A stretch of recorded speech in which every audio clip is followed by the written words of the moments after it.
Originally thought to be a non-canon anthology series, everything changed for What If after Sylvie and Loki's visit to Castle Limbo.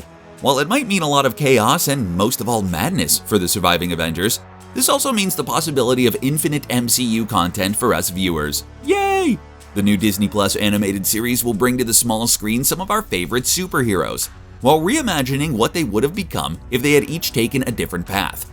From the amazing-looking Captain Carter to creepy zombie versions of the Avengers, What If is about to break open the multiverse of madness. Let's discover some of the variants right now. Uatu is a comic being, part of a mysterious group of cosmic beings we have slightly encountered in Guardians of the Galaxy Volume 2.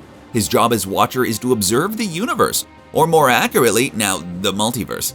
Specifically assigned to Earth in the comics, the Watcher has sworn an oath to never interfere with Earthling affairs. However, the omniscient and powerful being has been seen manipulating villains across Marvel Comics in order to keep the people he watches over from planetary catastrophes.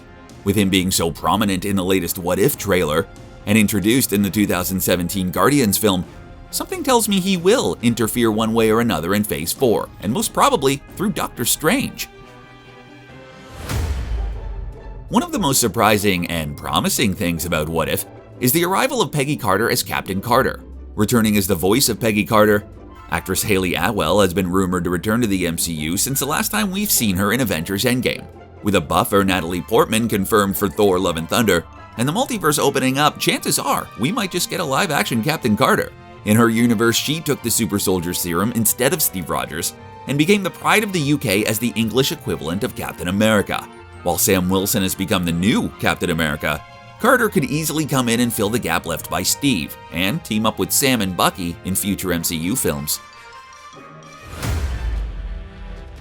A man with many names and aliases, Njidaka Eric Stevens, Killmonger, is set to return to the MCU, but in a totally different light. The trailer starts right where the MCU started back in the days with the first Iron Man film, when Tony Stark gets attacked in the desert before being kidnapped, and as you know, creates his first Iron Man suit. But what if someone saved him? Killmonger, who looks pretty powerful, grabs a Stark Industries bomb that was placed right next to Stark, grabs it and throws it as far as he can with only one hand. Talk about a Nexus event that'll change everything. More Michael B. Jordan, please. Yeah. Bucky has had one really hard time across the many years he was alive. After losing his best friend, getting brainwashed by Hydra, and being on the run for a long time, now he seems to have to go one-on-one with an undead Captain America. Bucky's presented in the trailer with long hair and a beard, which would situate him somewhere post-Winter Soldier. But something turned terribly wrong as a few Avengers have turned into zombies, just like they did in the 2005-2006 comic series Marvel Zombies. I'm not sure what this episode has in store, but an Avenger Rick Grimes sounds amazing, don't you think? Thanos is inevitable even after his demise at the hand of the Avengers, or to be more precise, Iron Man's. After all, he got killed twice in the same movie, or his variant anyways. Josh Brolin might have been confirmed to return as Thanos, but little is known yet about the role the Mad Titan will play in the new series. However, one particular scene hints that we might just get someone totally different this time around. In a scene that replicates a famous tracking shot of the Avengers in their 2012 film, the image suddenly cuts to the Guardians at the heart of New York City. Here we see Gamora wearing Thanos armor and wielding his double-edged sword. Were these given to her by Thanos himself, or did she defeat him in battle? In one of the show's multiverse, it seems that Black Widow doesn't help Bruce Banner become the Hulk, as she did so many times in the Avengers film. On the contrary, it looks as she actually triggers him to transform right in front of her. While that might have meant that Bruce would be a villain in this particular universe, the fact that Black Widow seems to be undercover and that she's wielding a Red Guardian shield in a scene where she fights Ultron's minion suggests otherwise. Perhaps the revelation that she was a Red Room operative was too much for Bruce to handle, which set him into a path of destruction. Whoop, he's mad, get out of the way. The way things look, Loki seems to have finally ascended to the Throne of Asgard. Thor seems to not really care about it, or understand what's going on for that matter. Slow down a little bit, there's a few people in the room that don't understand. Not me, I get it. Which probably made things quite smooth for the God of Mischief. Backed up with the Asgardian army and armed with a casket of ancient winters, Loki's seen facing Nick Fury and a whole bunch of S.H.I.E.L.D. agents. Clearly stronger and more prepared than ever, these Earthlings don't really stand a chance against a group of Asgardians trained in combat. which means that Loki might finally get to rule planet Earth and most probably the entire Midgard realm. With all this madness going on every which way, it seems that Nick Fury just can't catch a break. I'm not sure how that Asgardians vs. S.H.I.E.L.D. agents brawl will go down, but wouldn't he have summoned the Avengers in such a situation? For Fury to stand a chance without the Avengers, this could go in two directions. One, Nick Fury has gained some sort of superpowers, or is geared up a la Iron Man, which might give him a fair chance of winning. Or number two, in that universe he still has that pager to call upon Captain Marvel, which would sure guarantee his victory against the invaders. Hopefully she'll get back just in time like she did at the end of Endgame, and with a new haircut. The reason that Loki became ruler of Asgard seems to be linked to Thor's slightly different personality in What If. The character that has learned responsibility the hard way from his first film to Ragnarok seems to not have gone through the same transformation as Thor from the so-called sacred timeline. The one they call Party Thor seems to not have a care in the world, letting his brother expand his empire across the galaxy. On top of that, it seems that Party Thor is having a good time in Las Vegas when he's not too busy fighting robots, that is. In a weird turn of events, T'Challa never became the Black Panther, instead took the mantle of Star-Lord. Huh? How that happened, I'm not quite sure yet, but it could indicate that we'll have a very different Wakandan, one that was discovered and kidnapped by the Yondu Ravager clan. Maybe they thought a Wakandan prince could get them something good and shiny in exchange, but got too attached to the kid and decided to raise him, and not eat him.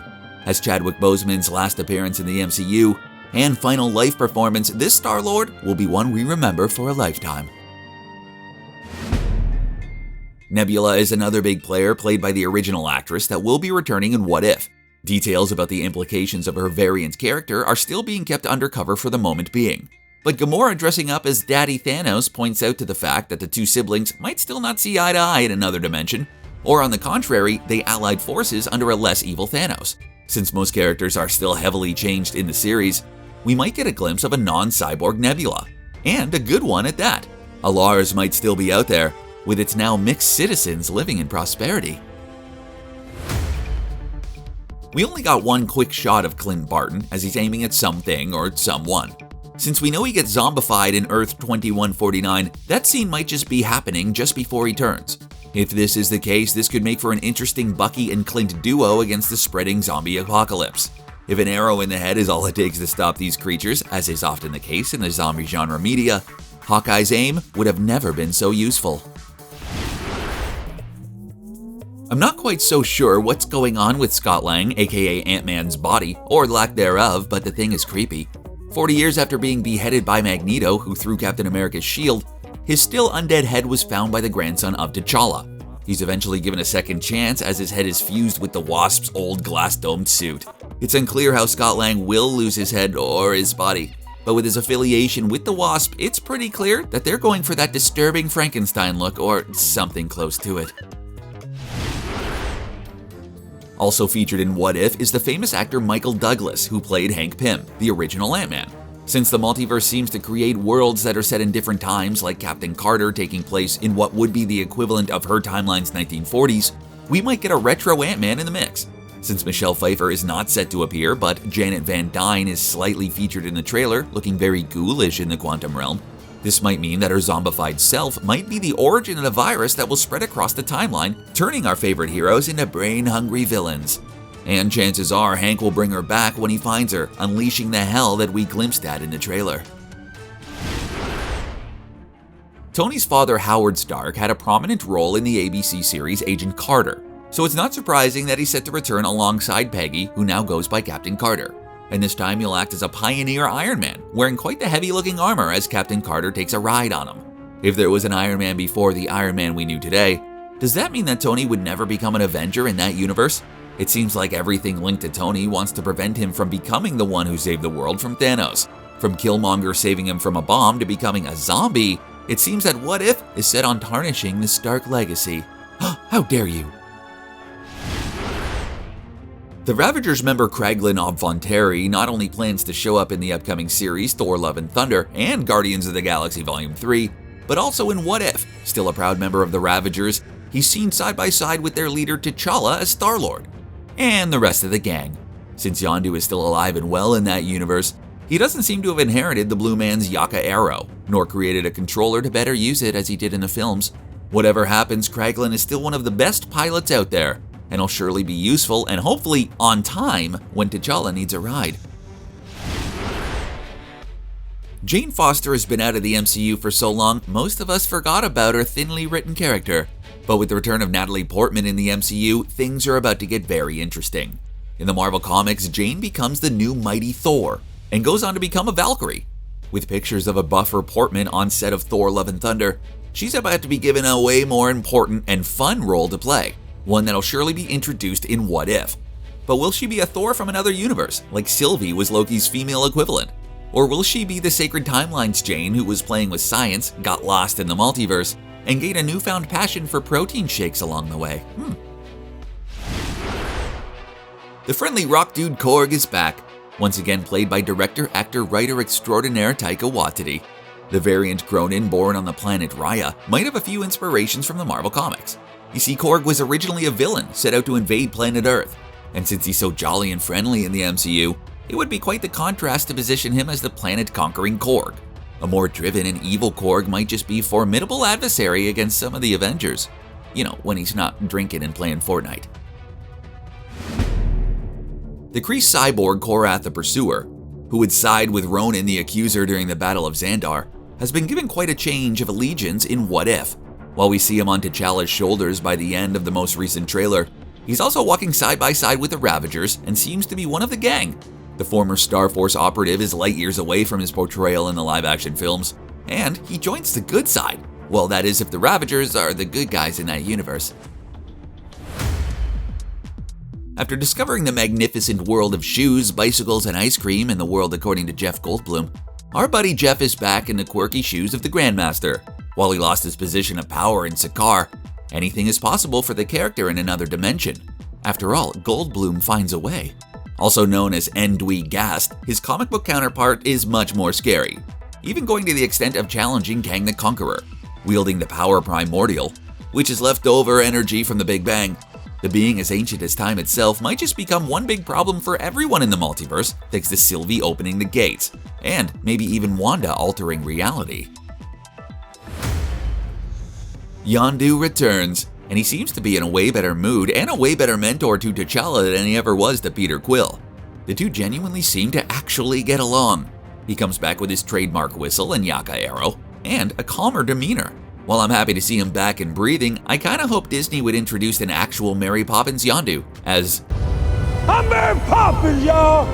was one of the greatest quotes in the not-so-good Guardians of the Galaxy Volume 2. I wonder if Emily Blunt would have accepted to reprise her role, knowing that she keeps complaining about superhero films and all. Another Ravager who's tagging along for all that multiverse insanity is the very ugly-looking Taserface. Taserface? Really? The villain who got burnt to a crisp in Guardians of the Galaxy Volume 2 seems to be getting along with every other member of the Ravagers. It also seems as if replacing Peter Quill as Star-Lord to T'Challa made everything just a little bit better for everyone. No fights, no betrayal, just a group of space dudes getting along together. Aww, this universe seems like pure bliss. I can't wait to see who will ruin everything first. Probably Rocket. The former Hydra agent Brock Rumlow, who also goes by Crossbones when fighting people like Captain America, is also set to return in What If.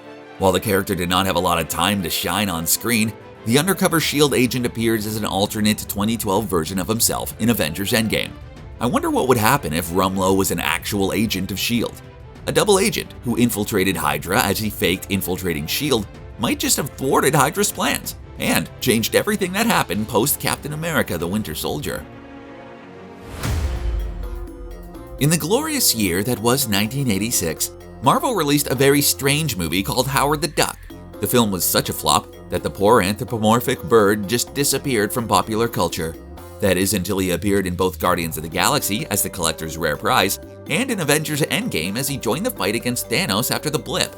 With the collector playing villain and fighting with the Ravagers, it's no wonder that Howard is back on the screen, and with Phase 4 being so wacky so far, I hope we'll get more of that little bird. Maybe a full feature film, huh?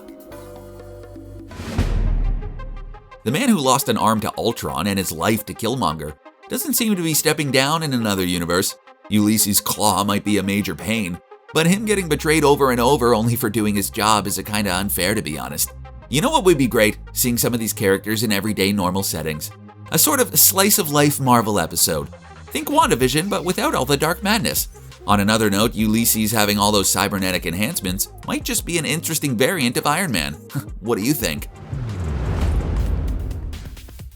While I covered a lot of characters today, I obviously didn't cover them all. And although it's cool to see the variants of established characters, I really hope they briefly introduce some of them that'll show up later in the MCU, like Blade or Miss America. Here's hoping.